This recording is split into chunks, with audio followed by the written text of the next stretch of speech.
i7 ગુજરાતનો અવાજ। નમસ્કાર દર્શક મિત્રો, i7 ન્યૂઝ ગુજરાતીની સાથે હું છું આપની સાથે પાયલ બામભણિયા। તો જોઈએ આજના મહત્વના સમાચાર।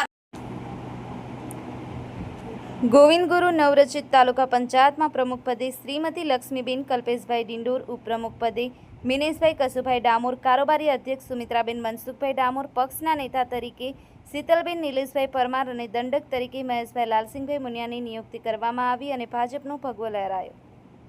ભાજપ પાર્ટી દ્વારા તાલુકા પંચાયત કચેરીથી લીંબડી સુભાષ ચોક સુધી ડીજેના તાલે અને દેશી ઢોલના તાલે સરઘસ નીકળ્યું હતું અને પ્રમુખ, ઉપપ્રમુખ સહિતના નવનિયુક્ત કરાયેલા આવેલા હોદ્દેદારો ફુલાર પહેરાવીને સન્માનિત કરવામાં આવ્યા હતા અને સૌ ઉપસ્થિત ભાજપના કાર્યકરો સરઘસ સાથે પ્રમુખશ્રી અને ઉપપ્રમુખશ્રીના ઘરેથી વિખરાયા હતા।